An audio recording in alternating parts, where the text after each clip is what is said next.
Hello and welcome back to the Red Path. Today I'm going to talk you through my current competitive list for the World Eaters.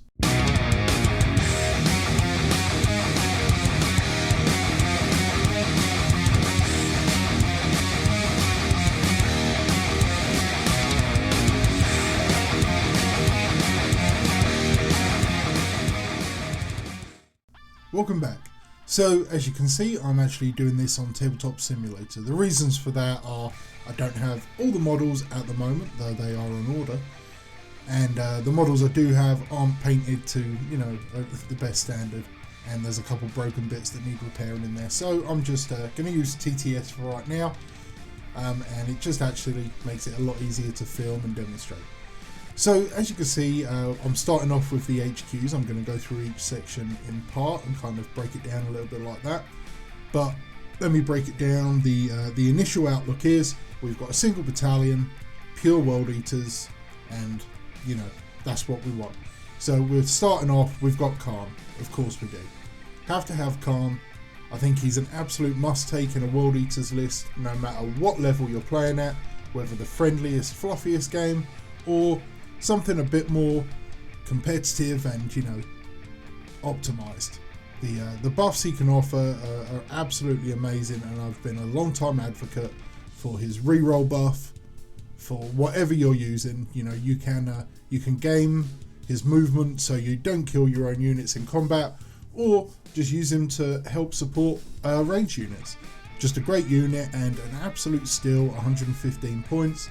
And actually was chatting in Discord a little while ago, and Mike Pestlins actually made a really interesting comment about if Khan was not a named character, if he was like a generic hero, generic lord or something like that with all the same abilities other than being locked to World Eaters, he would probably be an auto take in more or less any competitive Chaos Space Marine army. And I have to agree, what he gives you on the tabletop is absolutely amazing. You can use him in combat, you can use him as, denial, because no one wants to charge Khan. He's just very versatile and an absolute must take. The second unit I'm taking in my HQ slot is the Dark Apostle with the Disciples.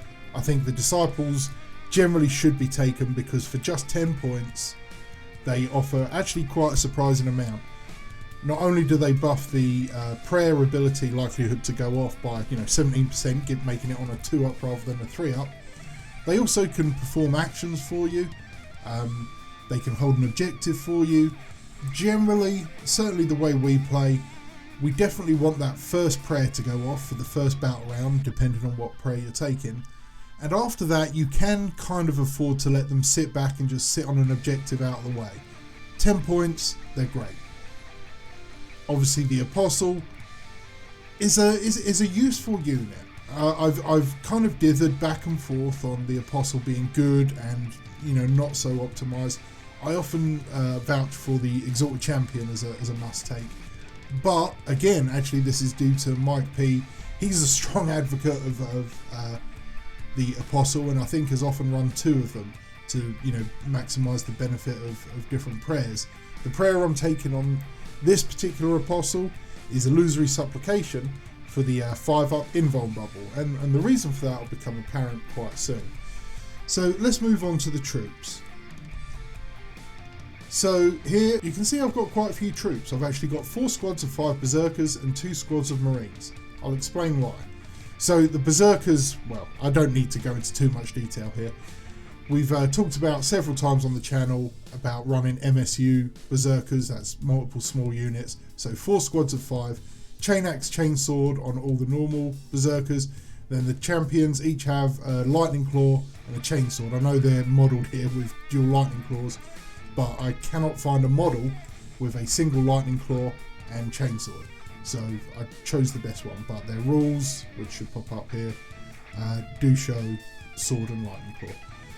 So the reason there's 4 squads of 5 will also become apparent shortly, but Berserkers are possibly the best troops in the game, as far as OBSEC units go.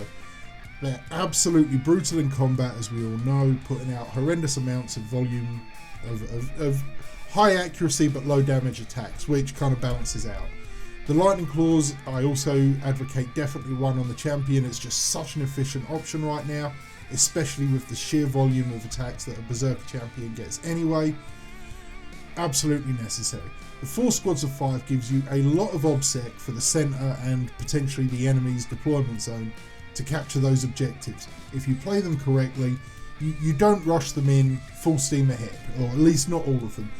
They're a unit that you want to use as a counter charge to come in after the fact once combat's been, already engaged with a tougher unit, or the enemy has overextended their lines. You come in and you deal a sucker punch with Berserkers, and you use their additional movement to push forward and push that line of battle further away from your lines and really put your opponent on the back foot. The reason for 2 squads of Marines, well, I needed something. I needed something to be able to hold back, because once you see the rest of this list, there isn't really much sitting back and holding objectives.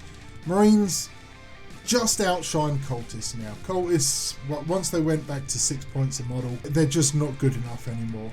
Marines are tougher, and whilst there's still only 1 wound at the moment, their DACA is acceptable. They're not terrible in combat. They'll hold, and if you can get them in some decent cover to get them a 2-up armor save, they're pretty resilient. Now, they're not a broken unit. They're not even really a good unit. But points-wise, I needed something, and I needed something to sit back.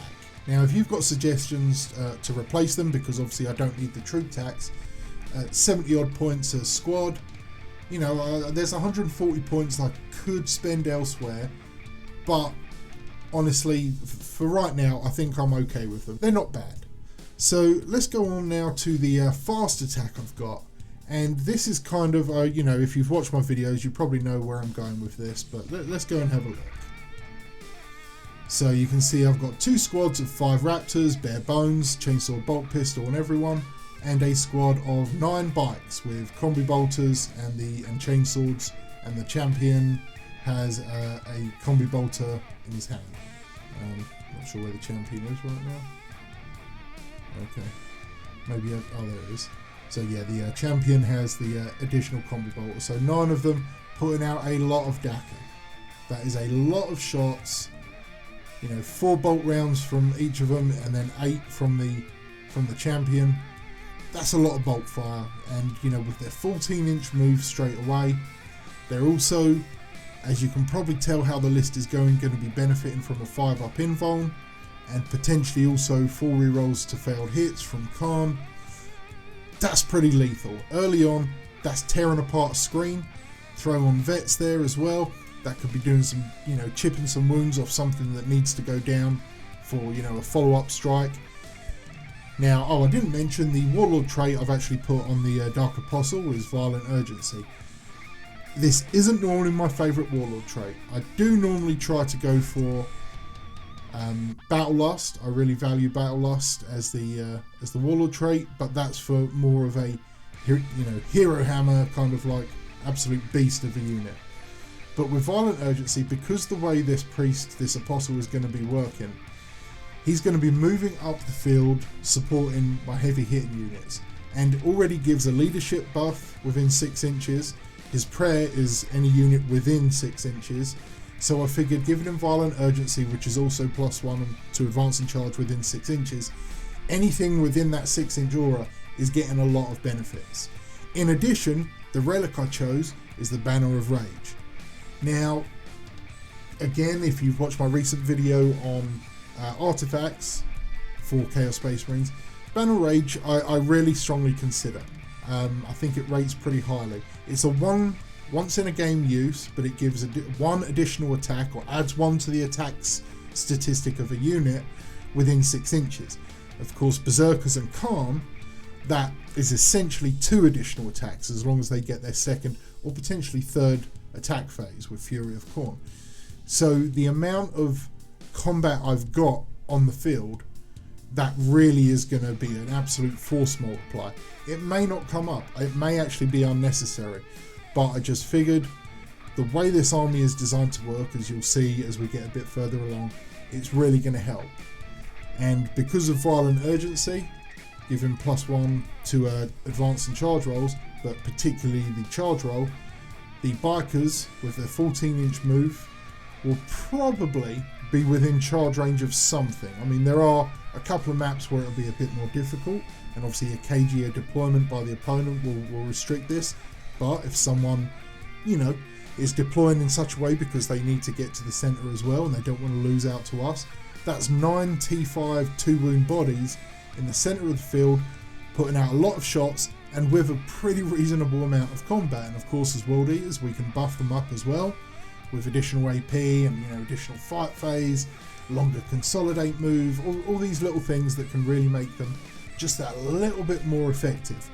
So it's a little bit of an alpha strike move, but it's also resilience. Like I said, 9 T5 2-wound bodies, that's 18 wounds, and if there's a good objective in the center or somewhere where they can reach on a, you know, on a particularly vulnerable flank, that could be really powerful. I did a video recently on bikes and I kind of sold myself back onto them, so that's why I've gone with them. And obviously Raptors, well established as an absolute must-take unit for World Eaters right now.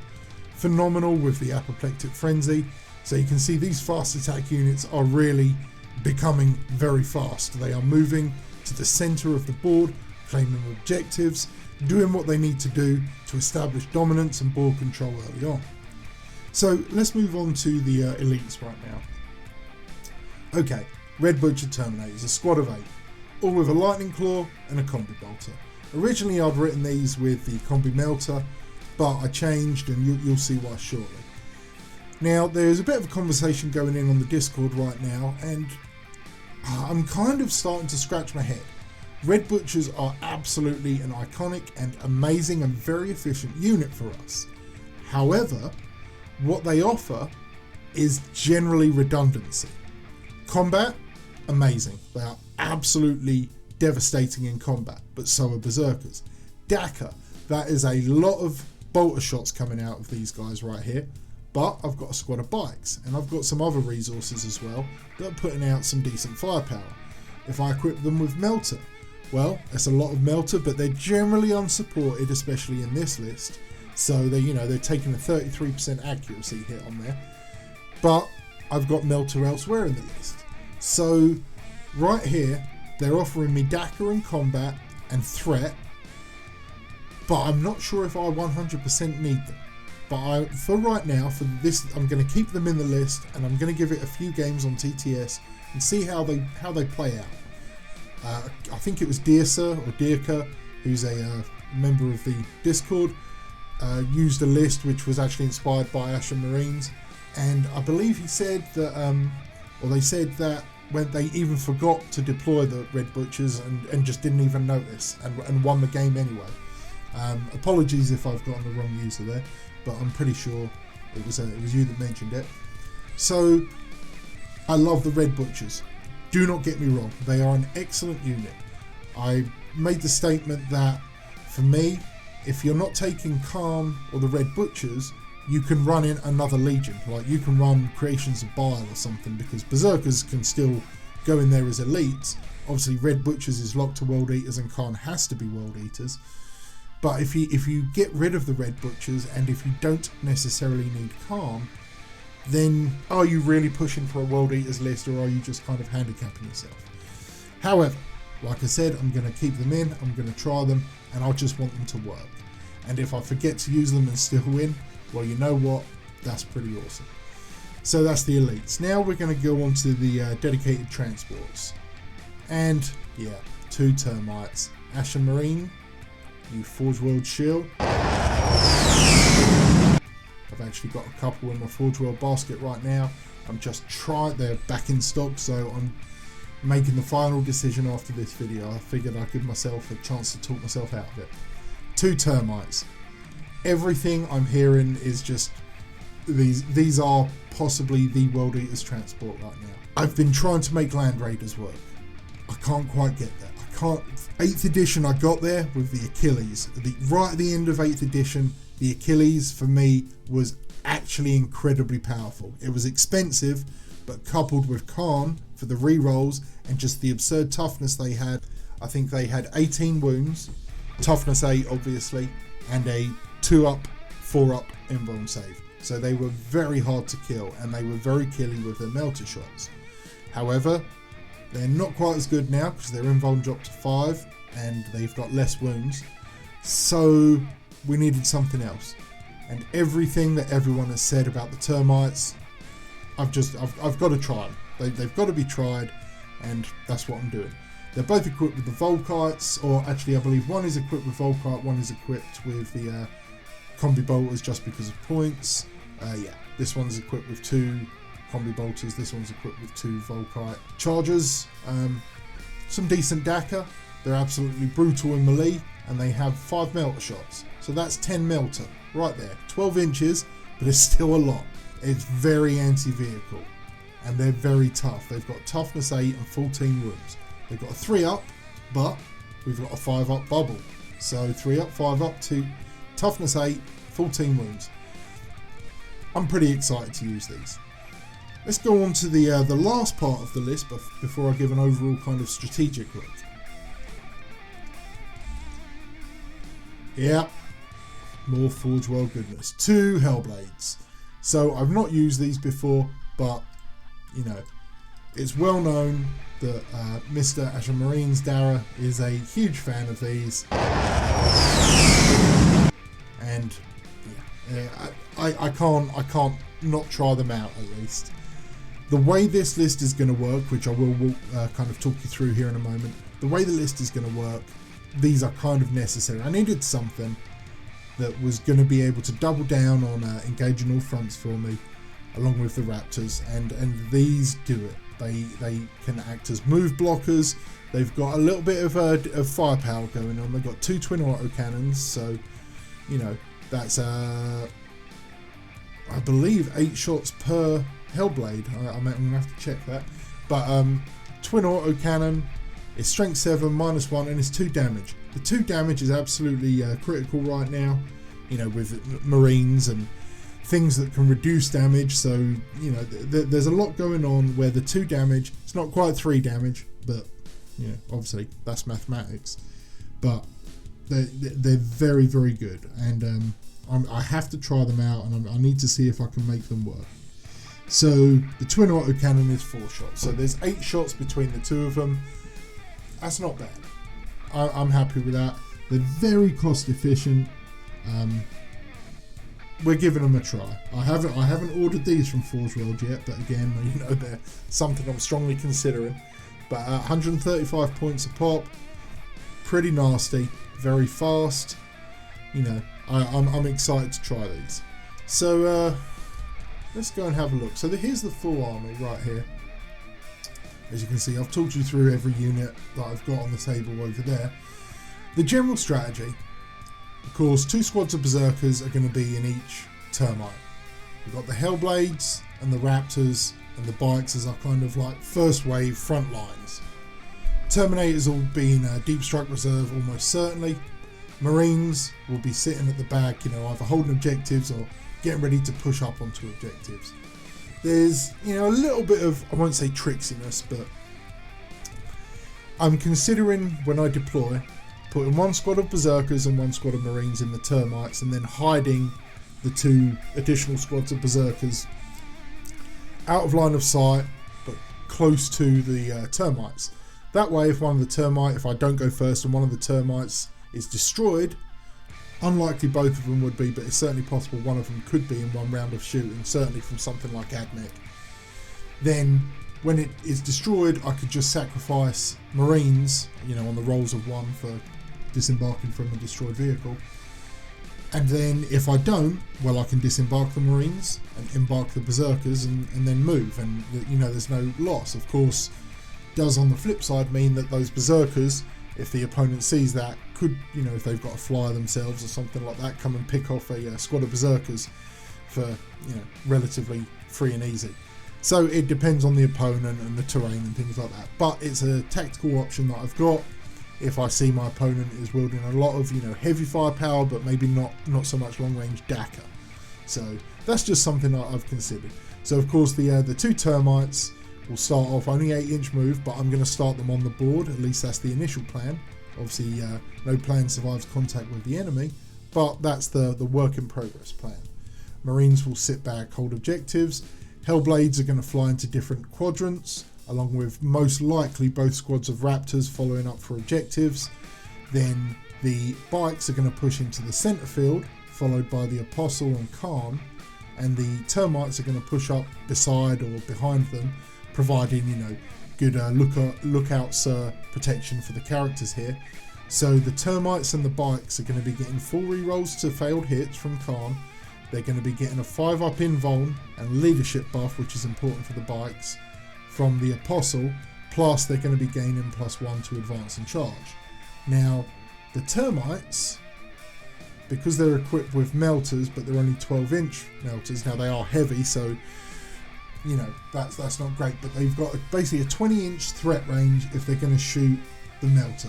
The Volkite is 20 and the Combi Bolt is 24, so it does depend on if they've got targets, but I could very well advance these, gain 1 to the advance from the Apostle, or just move them up, and if there's a target to shoot at, I'll shoot it. But it's nice to have that option. And of course the bikes having a 14-inch move, and if I get my advances and everything right with Khan and the Apostle, they should at least have one of them, you know, benefiting from the rerolls and from the violent urgency. It's possible they could get a turn 1 charge. 14, you know, with an additional 12 inches, so they've got a 26-inch threat range, and, you know, they're getting +1. And if I remember right, let me just check, I think I paid for the icon on those bikes because of that exact reason. It looks like I did. Yep, icon of rare. So they are also re-rolling charges, so they're very much equipped for that first turn charge, or, you know, just to draw fire. They're not an eggs in my basket, you know. If they die, that's okay, because if they're focusing on these bikes, which at T5 they're going to withstand some bolter fire, so they're going to have to put something a little stronger. I mean, obviously some DACA weapons like Tau and stuff do get access to strength 5, but still, it's going to take a lot to bring that down. That means that's firepower not taking out the Hellblades, not taking out the termites. I'm okay with that. Yes, it's 260 odd points, but if most of one round of shooting goes into just them, allowing my termites to move very much in the center of the field, getting my berserkers into a position for a, you know, turn 2 or safety for a turn 3 charge, I'm okay with that. I think that's points well spent. Of course, we've got to see how it works on the tabletop. So that's kind of like the game plan. Raptors to move out on the flanks, Hellblades to go and, you know, just harass the enemy lines, maybe do some move blocking, termites following up the bikes with Khan and the Apostle in the middle, Terminators to come in on the reserve, depending on, you know, how the game's going, and, you know, provide a little bit of DACA, a little bit of a threat, maybe sit on an objective and just hold it for a couple of turns. We'll see how it goes. Now, yes, there are weaknesses to this. It is lacking in some respects, but I think it has fairly decent board presence. The Marines, like I said, will be sitting at the back, so any backfield objectives, you know, I've got some options there. In addition, the Dark Disciples can go back and hide behind some terrain and capture one. And even one of the termites can roll backwards if necessary and hold out. Or Terminators can drop in, whatever's necessary. It's well equipped to engage in all fronts. It can kill pretty much anything. We've got some good, fairly accurate melter, as long as it survives. And we've got a lot of DACA, and we've got an awful lot of combat. We can kill what we need to kill. Yes, like I said, it's got weaknesses, but it's got strengths.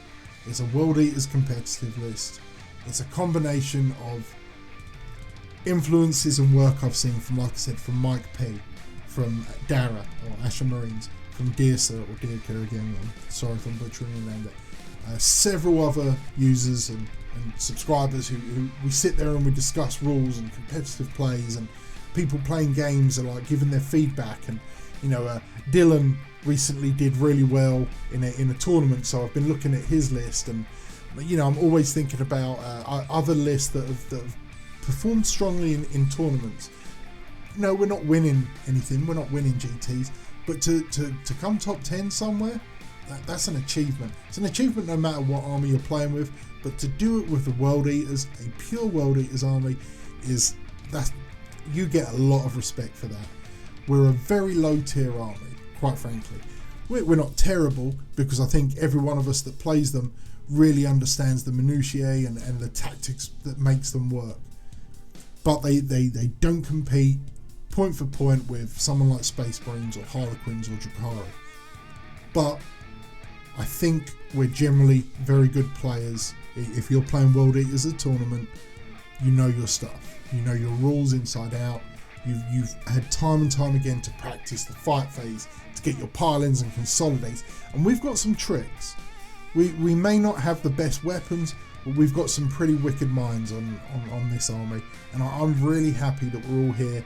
And there's kind of this team effort, this kind of like really good community starting to build up now.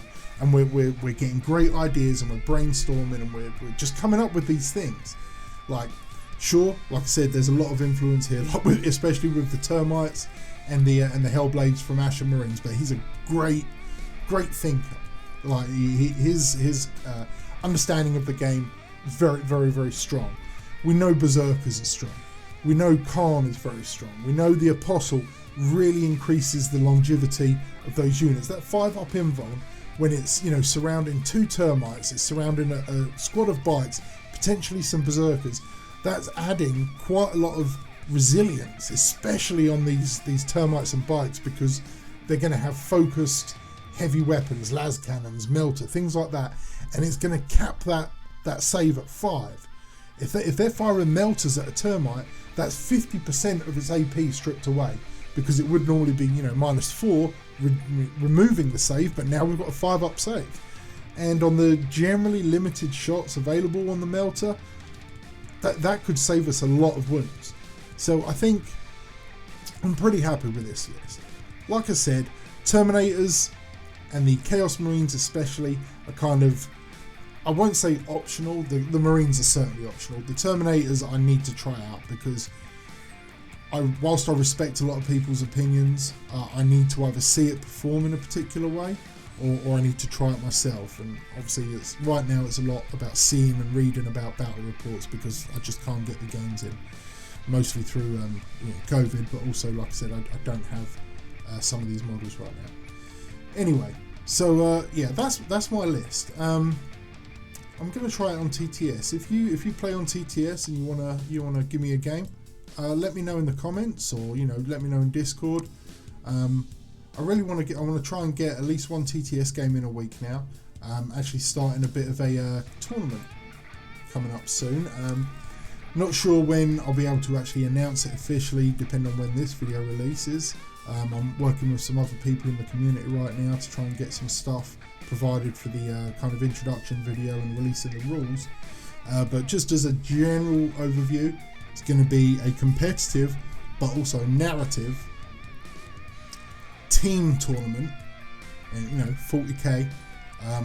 Teams are going to be with either Imperium, Chaos, Eldari, Forces of the Hive Mind, a Xenos Alliance, which is Orcs, Necrons, Tau, and then a kind of Renegade faction, which is more for like spillover. The intention is to have 6 mini leagues of 4 players. I might do 4x6. I haven't quite decided on that yet. And there'll be restrictions. We're only going to have like one Astartes army, for instance, only one Chaos Space Marines army, or these things are in the. I'm finalising things and discussing with some people about how to make it work properly. But yeah, keep an eye out for that. I won't be playing in this particular league. I'm going to kind of organise it overall and kind of manage other people who are helping out with the organisation aspects of it. But yeah, keep an eye out for that, because I'm pretty excited about it. I've been working quite a lot on it behind the scenes. Pretty excited to reveal that, so that should be dropping in the next few days, maybe within a week of this video. But for now, let's wrap this up. I've rambled on too long. Alright, so if you've enjoyed this video, please consider hitting the subscribe button, hitting the thumbs up, leaving a comment, and if you didn't, well, do the same things. Well, maybe not subscribe, but hit the thumbs down, leave a comment and let me know. I'm always open to criticism, and if there's things I can improve, I'll happily try them if there's something that's reasonable. As ever, folks, stay healthy, stay safe, and kill main burn. Bye.